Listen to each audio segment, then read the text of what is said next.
আসসালামু আলাইকুম ওয়া রাহমাতুল্লাহি ওয়া বারাকাতুহু। দেশ এবং প্রবাসে যে সকল ভাই ও বোনেরা আমার এই বক্তব্য শুনছেন, সবাইকে অনেক অনেক শুভেচ্ছা রইল। দীর্ঘ অনেকদিন পর নতুন একটি ভিডিও নিয়ে আপনাদের সামনে এসেছি। আজকে আমার বক্তব্যের বিষয় হচ্ছে ফেসবুকের সবচেয়ে পরিচিত মুখ, আপনারা সবাই জানেন, নিজেকে অনলাইন যোদ্ধা দাবিদার এবং ইসলামী শরিয়া গবেষক দাবিদার জনাব মোফাজ্জল ইসলামকে নিয়ে দুটি কথা বলবো ইনশাআল্লাহ। ওমা তৌফিক ইল্লা বিল্লাহ। প্রিয় বন্ধুরা, আমরা সবাই দীর্ঘদিন হলে তার ভিডিও দেখে আসছি। উনি যখন 2-3 বছর আগে সুন্দর সুন্দর ভিডিও দিত, গুরুত্বপূর্ণ বিষয়ে অনেক তথ্যবহুল কথা বলতো, আমরা ভালো লাগতো, আমরা সবাই তাকে সাপোর্ট দিতাম।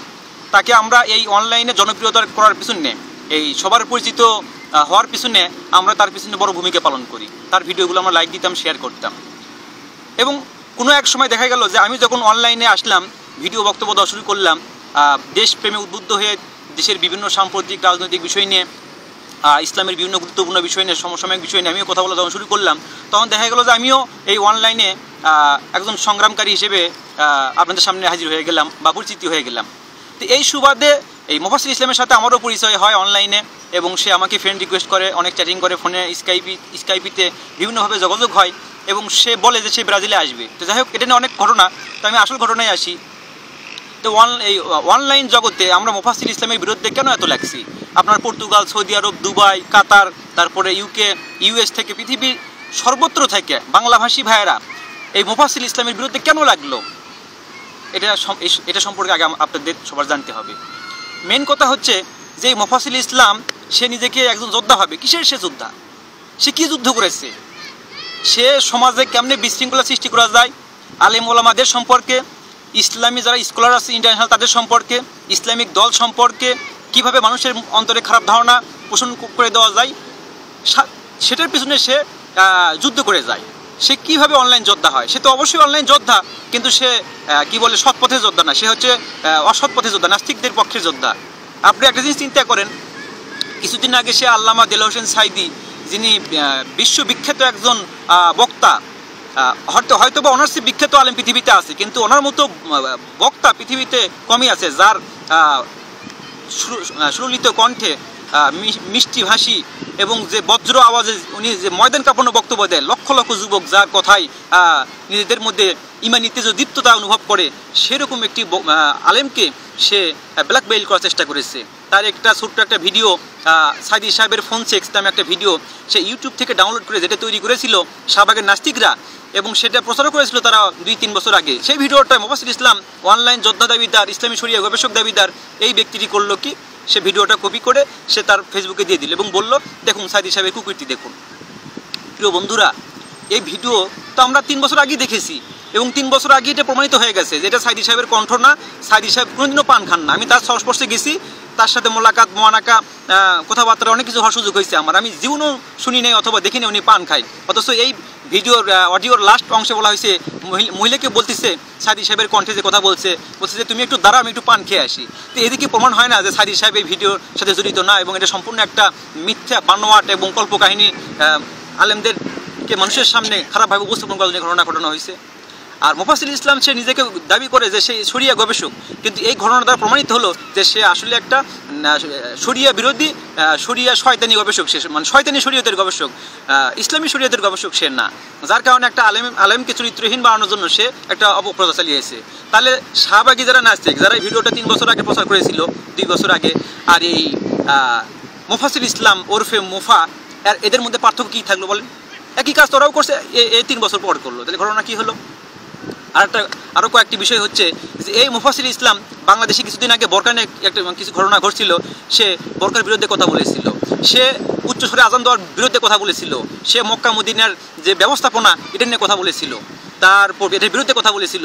এভাবে সে প্রবাসীদেরকে, আমরা যারা বিদেশে কষ্ট করে কাজ করি, আমরা মাথার ঘাম পায়ে ফেলে, যৌবনের রক্ত পানি করে আমরা দেশের রেমিটেন্স পাঠাই, যেই টাকায় দেশ দিন দিন উন্নত হচ্ছে, সারা বিশ্বের দরবারে মান সম্মান উঁচু করে দাঁড়াচ্ছে, দেশ এগিয়ে যাচ্ছে, পরিবার, আহাল, আত্মীয় স্বজন যারা সুখে শান্তিতে বাস করছে, আমরা যারা প্রবাসী, আর আমাদেরকে নিয়ে সে তুচ্ছ তাচ্ছিল্য করছে এবং কামলা বলে ডাকছে। হ্যাঁ, আমরা কামলা, আমরা কাম করে খাই, তুমি কি করবে এটা? তুমি তো বিদেশে গিয়ে যারা সহজ সরল প্রবাসী আছে বাংলাভাষী, তাদেরকে ব্ল্যাকমেইল করে, দালালি করে, ধোকাবাজি, মুনাফিকি, মিথ্যাবাদী, মিথ্যা কথা বলে মানুষকে ধোকা দিয়ে টাকা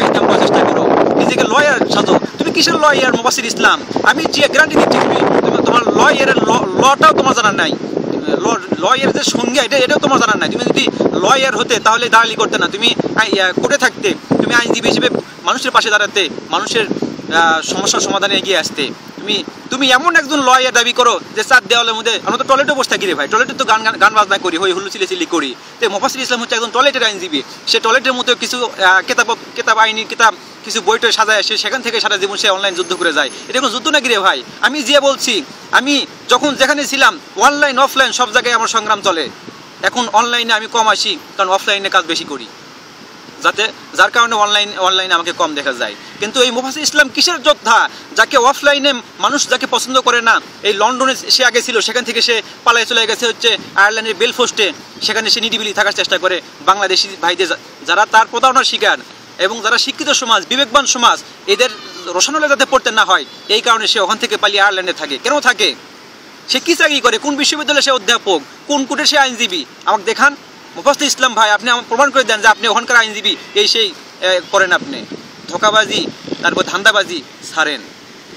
প্রিয় বন্ধুরা, আমি আরেকটা যেটি বিষয়ে কথা বলি, সেটি হচ্ছে যে এই মুফাসসির ইসলাম একজন অহংকারী। এর মতো অনলাইন জগতে যত লোক ফেসবুক, ইউটিউব, টুইটার, যারা অনলাইন জগতে পদচারণা আছে, কোটি কোটি মানুষের মধ্যে এই মুফাসসির ইসলামের মতো ওরফে মোফার মতো একটা অহংকারী ব্যক্তি আমি দেখি নাই, যে নিজে ইউটিউব থেকে ইউটিউব থেকে যার ভিডিও বেশি ভিউ করার মাধ্যমে সে টাকা ইনকাম করতো, ধান্দাবাজি করতো, এবং সে এটা নিয়ে সে ভয় করতো যে আজকে আমার মিনিট এত লাইক করেছে, এত ভিউ হয়েছে। এটা সম্পূর্ণ একটা অহংকারী। আমার বয়স ছোটো, আমি যখন অনলাইনে প্রথমে যখন আন্দোলন শুরু করি, হাজার হাজার লক্ষ লক্ষ মানুষ আমার ভিডিও দেখেছে, আমার জন্য আমার শুভাকাঙ্ক্ষী হয়েছে, আমার জন্য দোয়া করেছে, কেউ বিরোধিতা করেছে। কিন্তু আমি কখনো বলি নাই যে আমি অনলাইনে জগতের যোদ্ধা, অথবা আমি আমার ভিউ এত, লাইক এত, কমেন্ট এত, আমার ভিডিও এত শেয়ার হয়, কোনোদিনও বলি নাই। আপনি কিসের অনলাইন যোদ্ধা? আপনার মতো যদি অল টাইম যদি আমরা ফেসবুকে যদি আমরা থাকতাম, সারা দিন রাত যদি আমরা সমস্ত কাজ কাম বাদ দিয়ে যদি খালি ভিডিও তৈরি করার পেছনে যদি থাকতাম, তাহলে আপনার সে বহুত আগে আমরা অনলাইন যোদ্ধা হিসেবে সারা বিশ্বব্যাপী সবার উপরে থাকতাম। কিন্তু আমরা অহংকারী না, আমরা মানুষের মানসিকতা বুঝে, নিজেদের বিবেক খাটিয়ে, ইমান, তারপরে দুনিয়ার পরিবেশ, কোরআন হাদিস, বহুত কিছু চিন্তা করে আমরা সামনে চলার চেষ্টা করি। আমাদের জনপ্রিয়তা উদ্দেশ্য না, আমাদের উদ্দেশ্য হচ্ছে অনলাইন ব্যবহার করি আমরা ইসলামের দাওয়াতি কাজের জন্য, অন্যায়ের প্রতিবাদ করার জন্য। আর এই ফেসবুকের মাধ্যমে যদি দাওয়াতি কাজ করে যদি মানুষকে হেদায়েতের দিকে আনা যায়, সেই চেষ্টা আমরা করি, কিন্তু নিজেকে বড় করে দেখানোর জন্য করি না। প্রিয় বন্ধুরা, কিন্তু এই মুফাসসির ইসলাম সে তা করেছে, সে একজন অহংকারী সেজেছে। তার মতো অহংকারী, দাম্ভিকতাপূর্ণ ফেসবুকের জগতে আর কেউ নাই। তারপরে আসি, সে ইসলামী ব্যক্তিত্বদেরকে সে কোথায় কোথায় সে অপমানিত করে। ডক্টর জাকির নায়েক, আপনারা সবাই জানেন, বিশ্বের মধ্যে সর্বশ্রেষ্ঠ একজন ব্যক্তি, দায়ী আল্লাহর পক্ষে যিনি কাজ করেন, তাকে সৌদি আরবের একটি কমিটি আছে যারা তাকে নির্বাচিত করে বাদশাহ ফাহাদ বিন আব্দুল আজিজ দ্বিতীয় বর্ষ প্রথম পুরস্কার তাকে দিয়েছে। এই সৌদি আরবের এই কর্তৃপক্ষ কি মুফাসসির ইসলামকে খুঁজে পায় না?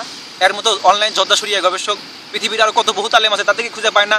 তাহলে সৌদি আরবের এই শাকরা কি এতই কি বলে এলেমহীন যে যারা ডক্টর জাকির নাকি খুঁজে বের করে? তাহলে মুফাসসির ইসলাম কত বড় একজন কি বলে এলেমহীন ব্যক্তি এবং নির্বোধ বোকা, যে ডক্টর জাকির নাকের ভুল ধরে এবং তার সমালোচনা করে। প্রিয় বন্ধুরা, এই মুফাসসির ইসলামকে কি বলবো? আমার একটা ভিডিও নিয়ে সে ভিডিও তৈরি করেছে। আমি প্রথম থেকে কিছু কিছু বিষয় ভালো লাগে, একটা মানুষের সব বিষয় খারাপ না, অনেক পজিটিভ দিক আছে। সে অনেক মেধাবী, কিন্তু একটা মানুষের মেধা যখন খুব বেশি হয়ে যায়, ব্রেন এত মেধাবী যে সে এক সময় সব কিছু হারিয়ে পাগল হয়ে যায়, নাস্তিক হয়ে যায়। তো মুফাসসির ইসলামে হয়েছে তাই। প্রথম দিকে সে যখন ভালো ভালো কথা বলতো, সুন্দর সুন্দর যুক্তি কথা বলতো, আমরা তাকে পছন্দ করতাম। কিন্তু পরে দেখি তার মাথা টাল হয়ে গেছে, সব আউলে হয়ে গেছে, পাগলের মতো কি খায় কি বলে, মুখ দিয়ে আসে মুখ দিয়ে বলে, পাশাতে আসে পাশাতেই বলে, মানে মুখ আর পাশা দুটোই সমান হয়ে গেছে, যার কথার কোনো দাম নাই। সকালে এক কথা, বিকেলে এক কথা।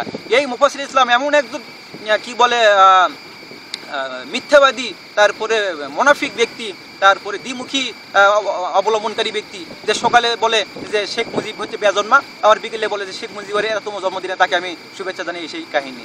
আবার এই মুফাসসির ইসলাম জামাতের পক্ষে কি না করছে? সে জামাতের পক্ষে যুদ্ধাপরাধের মামলার পক্ষে সে লড়াই করার জন্য বহুত চেষ্টা করেছে, কিন্তু জামাত তার এই কূটনীতি, সে জামাতের নেতারা তার এই চাল বুঝতে পেরে তাকে মাইনাস করে দিয়েছে। তার মতো কি বলে অযোগ্য আইনজীবীর কোনো সহযোগিতা তারা নেয় নাই। আবার এই মুফাসসির ইসলাম একসময় এখন আবার আসছে জামাত শিবির, এদিকে জারজ হিসেবে, মাফিয়া হিসেবে, বিশ্বের শ্রেষ্ঠ সন্ত্রাসী দল হিসেবে আখ্যায়িত করে। তাহলে মাথা কার টাল বলেন? এই মুফাসসির ইসলামের মতো টাল, তারপরে অহংকারী, তারপরে মিথ্যাবাদী, তারপরে কি বলবো লুভি, হিংসুক, তারপরে ধান্দাবাজ পৃথিবীতে আর কেউ নাই আমি মনে করি। এই মুহূর্তে 1 নম্বর নাস্তিক, ধান্দাবাজ, মিথ্যাবাদী, ধোঁকাবাজ, মুনাফিক, নাস্তিক এই মুফাসসির ইসলাম। অতএব আসুন বন্ধুরা, তার সম্পর্কে আমরা সবাই সতর্ক থাকার চেষ্টা করি এবং তার জন্য সবাই দোয়া করি।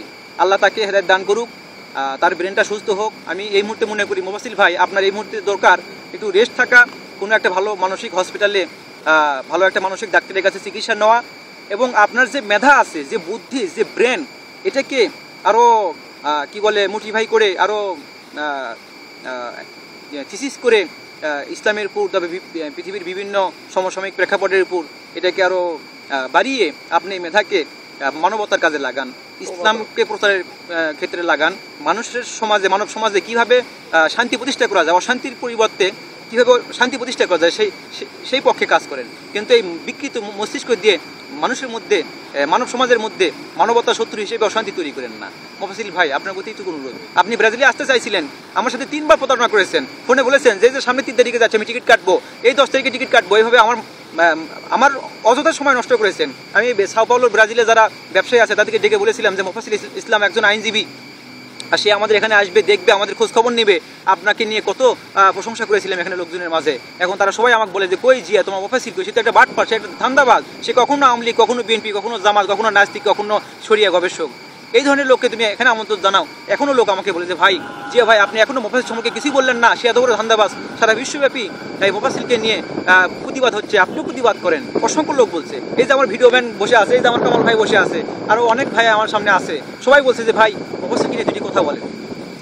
প্রিয় বন্ধুরা, আর মুফাসসির ইসলামকে পরিশেষে আরেকটা অনুরোধ করব যে আপনি কারোর সাথে প্রতারণা করেন না, যা করছেন প্রত্যেক ব্যক্তির কাছে আপনি ক্ষমা চান, যে আমার ভুল হয়ে গেছে, আমি অনেক ধোঁকাবাজি করেছি, মিথ্যে কথা বলেছি, প্রতারণা করেছি, মাপ চেয়ে নেন। কারণ আপনি যদি মারা যান মাপ চাওয়ার আগে, তাহলে আল্লাহ তো মাফ করবেই না, তারা যদি আখিরাতে ধরে বসে আপনি জান্নাতে যাওয়া কঠিন হয়ে যাবে।